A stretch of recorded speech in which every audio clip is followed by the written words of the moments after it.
Shalom saudara sekalian yang dikasihi Tuhan, selamat Hari Paskah.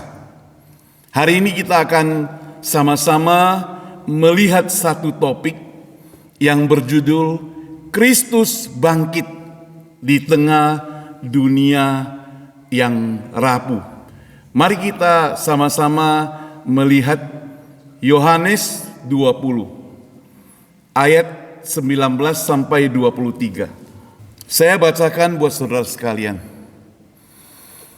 Ketika hari sudah malam pada hari pertama minggu itu, berkumpullah murid-murid Yesus di suatu tempat dengan pintu yang terkunci karena mereka takut kepada orang-orang Yahudi. Pada waktu itu datanglah Yesus dan berdiri di tengah-tengah mereka dan berkata, "Damai sejahtera bagi kamu." Dan sesudah berkata demikian, ia menunjukkan tangannya dan lambungnya kepada mereka. Murid-muridnya itu bersukacita karena mereka melihat Tuhan.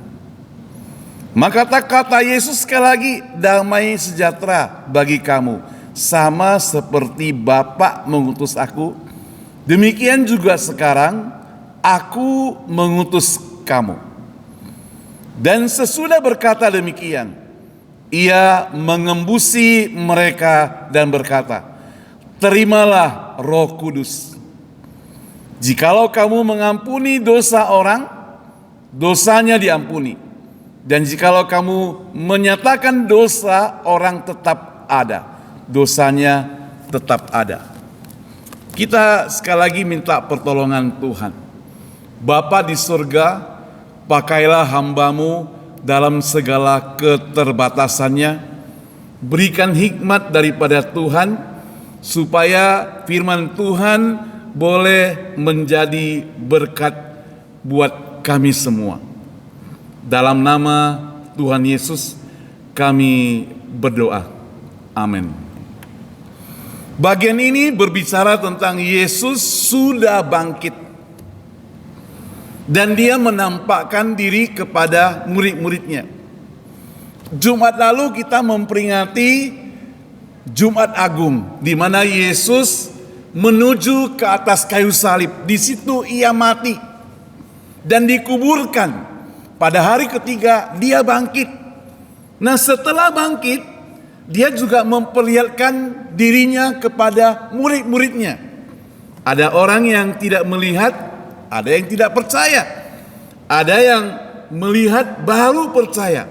Nah, kali ini dia datang ke suatu rumah di mana orang-orang berkumpul dan mereka sangat ketakutan. Ada 3 hal yang mau kita pelajari hari ini berhubungan dengan Yesus bangkit. Poin pertama adalah the reason Christ enter human fear. Artinya Kristus yang bangkit masuk ke dalam ketakutan manusia. Murid-murid berkumpul dengan pintu terkunci karena takut. Mereka dalam satu ruangan ketakutan. Gurunya sudah ditangkap, gurunya sudah disiksa, gurunya sudah disalibkan, gurunya sudah dibunuh. Di luar penuh dengan ketakutan. Sekarang mereka masuk ke dalam satu ruangan, dia kunci rumah itu. Supaya apa? Supaya jangan sampai orang mengetahui mereka di sana. Ini gambaran bahwa dunia rapuh. Aman secara fisik, tetapi batin penuh cemas. Kita bisa senyum, tapi hati sakit, saudara. Ada trauma, tidak tahu masa depan, hidup penuh dengan ketakutan. Saudara, Yesus tidak menunggu mereka menjadi kuat ya. Ia datang kepada situasi yang penuh ketakutan dan ia datang kepada mereka dan berkata, damai sejahtera bagi kamu. Jadi dia tidak tunggu. Dia tidak tunggu sampai mereka aman. Baru dia katakan, aku menyertai engkau. Tidak tunggu-tunggu dia. Dia langsung hadapi pada situasi sulit, saudara.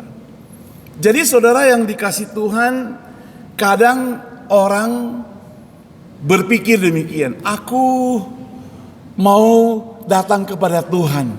Tunggulah kalau saya sudah sehat.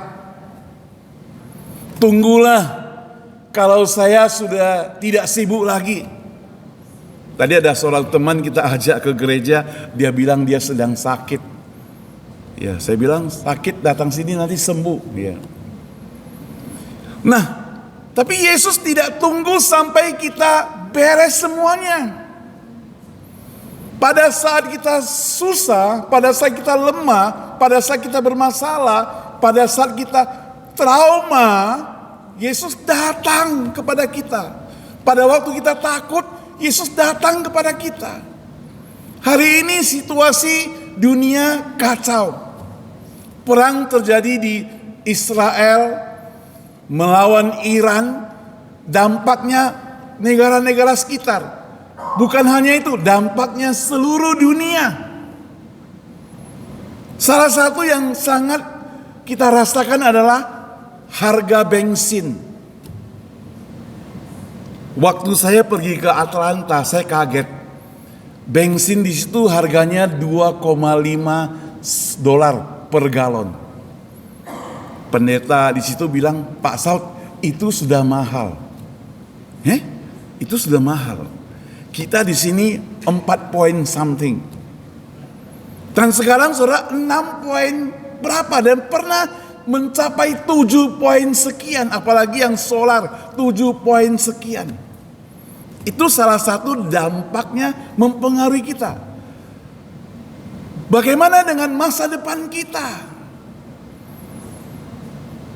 Bagaimana dengan kehidupan kita? Belum lagi cari pekerjaan sulit. Belum lagi kita dengar perusahaan-perusahaan tutup. Pada saat-saat demikian, kita pikir kita sendiri. Tapi tidak. Pada saat-saat kita susah, merana, kita mengalami kesulitan, kita mengalami ketidakbahagiaan, Yesus datang kepada kita. Dia katakan apa? Peace be with you. Damai sejahtera bagi kamu. Karena Yesus itu damai sejahtera. Saudara, kebangkitan bukan berarti kita hilang masalah. Hari ini kita memperingati Yesus bangkit, Yesus menang.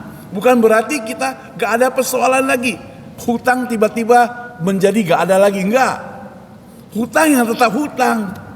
Nah, orang bilang hutang itu harus dibayar. Seringkali yang terjadi adalah waktu orang mau pinjam uang kepada orang, dia mintanya merengek-rengek. Tapi waktu dia mau bayar, lupa-lupa ingatnya.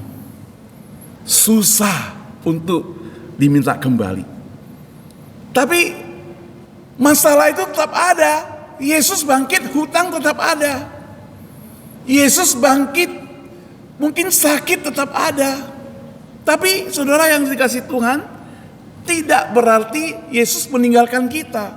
Dia katakan, damai sejahtera bagimu. Peace be with you. Seperti seorang anak kecil yang takut badai ketika dia main di tepi pantai. Lalu tenang ketika ayahnya masuk bersama-sama dengan dia, ikut bermain dengan dia. Kenapa dia tidak takut? Karena dia tahu ayahnya 100% tidak pernah mencelakakan dia. Ketika badai berlangsung reda, dia merasa senang. Karena papanya itu tidak pernah tinggalkan dia. Di dalam badai itu, Yesus hadir, saudara. Yang kedua, saudara. Kalau yang pertama tadi, Kristus yang bangkit masuk ke dalam ketakutan manusia. Maka yang kedua, damai sejahtera Kristus lebih dalam dari keadaan luar. Lebih damai atau lebih dalam dari keadaan luar. Waktu Yesus bilang damai sejahtera bagi kamu, bukan sekali saja. Tapi dia ulang-ulang katakan demikian. Damai ini, saudara, bukan sekedar suasana tenang. Tapi pemulihan relasi dengan Allah. Hubungan bersambung kembali dengan Allah. Ada kepastian bahwa kematian tidak menang. Kebangkitan Yesus menegaskan bahwa salib bukan akhir dan kubur bukan kata yang terakhir. Kematian bukan berarti Yesus itu gagal, bukan. Kematian bukan berarti Yesus tidak bisa berbuat apa-apa. Tapi di dalam kematian Yesus kemudian bangkit kembali. Di dalam kematian Yesus bangkit kembali. Saudara, firman Tuhan ingatkan bahwa disitulah letak mujizat yang luar biasa terjadi itu. Di situ dikatakan Yesus merupakan damai, mendamaikan hubungan manusia yang rapuh. Dunia yang rapuh menawarkan damai sementara. Orang berpikir kalau punya uang banyak hidupnya damai. Kalau dompetnya penuh gitu, itu damai. Tapi kalau dompetnya kosong, dilempar-lempar gini gak keluar apa-apa, nah hidup gak damai. Bukan. Uang itu hanya sifatnya sementara. Lalu mereka berpikir yang kedua adalah kalau saya sehat, saya akan damai. Nah saudara, sehat juga itu sifatnya sementara. Mau berapa lama engkau sehat? Mau berapa lama engkau hidup di dunia ini? Manusia hidup di dunia terbatas. Kemudian orang juga berpikir koneksi, hubungan dengan teman. Oh saudara, hubungan teman ini yang paling mengerikan.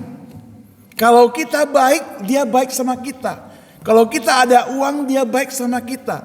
Kalau kita sukses, dia baik sama kita. Kalau kita gagal, dia tinggalkan kita. Lalu orang berpikir, bagaimana ini?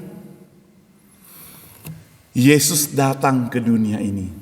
Dia mengatakan uang, kesehatan, koneksi, hubunganmu dengan yang lain semuanya itu hanya sifatnya sementara.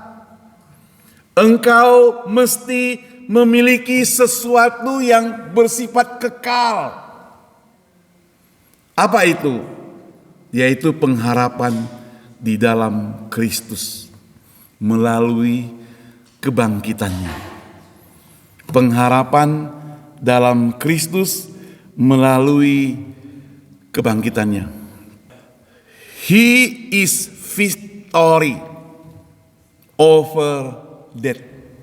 Dia menang atas kematian itu. Dia mengalahkan kematian itu. Dia bangkit dari kematian itu. Itulah yang membuat adanya pengharapan. Saudara, kita tidak menyembah kepada Yesus yang mati kemudian habis. Di dunia ini kita melihat kematian itu Orang yang sangat terkenal, begitu meninggal, habis. Gak ada berita lagi. Beberapa waktu yang lalu, pemilik rokok yang terkenal, bosnya meninggal. Beberapa waktu kemudian sudah orang lupa. Oh saudara yang saya kasih Tuhan, pengharapan terhadap manusia itu sementara. Pengharapan kepada Tuhan Yesus itu kekal selama-lamanya. Yang ketiga, the third is kebangkitan mengubah orang takut menjadi utusan. Jadi kebangkitan mengubah orang takut. Orang yang takut itu, orang yang menghadapi kesulitan itu, orang yang masih punya masalah itu, menjadi utusan, misioneri. Setelah memberi damai, Yesus berkata, sama seperti Bapa mengutus aku, demikian juga sekarang aku mengutus kamu. Saudara, kebangkitan bukan hanya sekedar kita senang, tapi kebangkitan itu merupakan acara mengutus. Hari ini kita telah mendengar kabar tentang Yesus bangkit. Kita tidak boleh diam saja, karena bangkit itu berarti naik, itu bergerak. Bangkit itu berarti dari tidur dia bisa jalan, dia bisa lari, dia bisa lompat.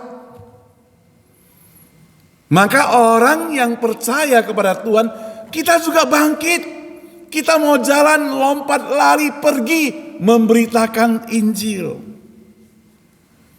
memberitakan kabar sukacita, memberitakan kabar kesukaan, bahwa Yesus yang aku sembah ini loh, bukan Yesus manusia biasa, tapi dia adalah Tuhan yang sudah bangkit, yang sudah mati dan sudah bangkit. Jadi orang yang tadinya tersembunyi kini dipanggil keluar untuk membawa kabar baik kepada dunia yang sama, yang sangat rapuh ini. Kita menghadapi orang-orang yang rapuh, orang-orang yang sangat sensitif. Sensitif terhadap apa? Sensitif terhadap masalah, sensitif terhadap gosip, sensitif terhadap sakit penyakit. Semuanya kita sensitif. Tapi di situ kita perlu sampaikan kabar kesukaan bahwa Yesus itu melebihi dari apa yang kalian sandar. Uang, harta, pekerjaan, jabatanmu, kesehatanmu, dia lebih daripada itu. Artinya gereja tidak dipanggil untuk sekedar bertahan hidup, tapi untuk menjadi saksi, memproklamasikan kasih Tuhan. Ketika dunia panik, ketika orang sedang memikirkan minyak, ketika orang sedang memikirkan dolar, ketika orang sedang memikirkan emas, bahkan ketika orang sedang memikirkan mau makan apa sebentar lagi karena kemiskinan. Di situ Yesus memberikan pengharapan bahwa dia datang ke dunia ini memberikan kedamaian. Saudara, Yesus tidak mengajarkan kita tamak.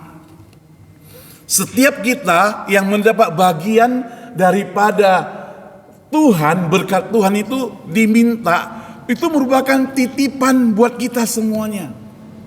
Di mana kita dititipkan sementara. Kalau kita lebih, berarti kelebihan itu perlu disisihkan untuk orang lain yang membutuhkan. Itu yang Tuhan Yesus ajarkan buat kita semuanya. Firman Tuhan ajarkan buat kita semua. Sama dengan firman Tuhan, kita sudah dapat keselamatan, kita tidak diminta untuk simpan, untuk sendiri, tapi kabarkan, beritakan, kasih tahu teman-teman tetangga, supaya mereka juga selamat.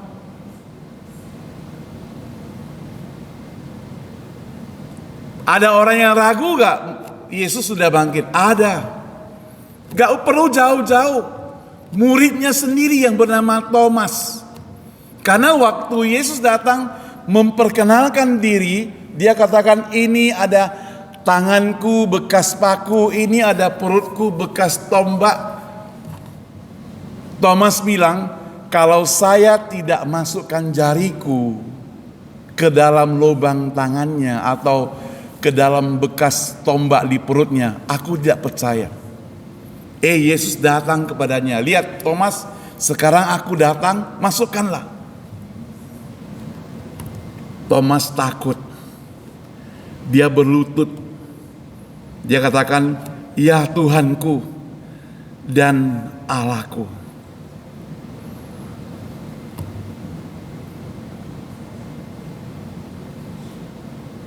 Saudara, hidup kita ini mesti jadi seperti lilin.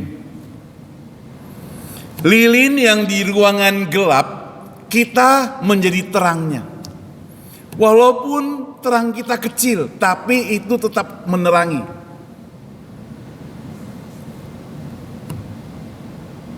Di situ cukup menunjukkan jalan, supaya kita tidak terpleset, supaya kita tidak menginjak kotoran, karena ada lilin kecil yang kita pegang. Supaya kita tidak tersesat. Maka dalam hidup kita itu kita perlu pegangan. Lilin kita, api kita, terang kita itu siapa? Tuhan, firman Tuhan katakan, akulah kebangkitan, akulah terang.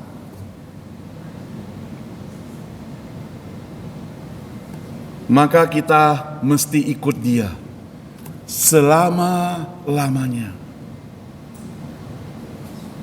Ikut dia bukan hanya sementara, saudara, tapi selama-lamanya. Saudara, apa yang bisa kita pelajari hari ini? Kristus bangkit. Pertama, dia bangkit dari ketakutan kita. Supaya ketakutan kita itu bisa dikeluarkan juga. Lalu dia memberikan damai sejahtera buat kita. Lalu dia minta kita lakukan sesuatu. Yang jadi pertanyaan, apa yang kita lakukan untuk Tuhan yang sudah bangkit itu? Mari kita berdoa. Bapa di surga, terima kasih untuk kesempatan yang Tuhan berikan buat kami mempelajari firman Tuhan ini pada hari ini. Pakailah hamba-Mu dengan segala keterbatasan melalui firman Tuhan yang sudah sampaikan, boleh jadi berkat buat kami semuanya. Berkati setiap jemaat yang datang. Dalam nama Tuhan Yesus kami berdoa. Amin.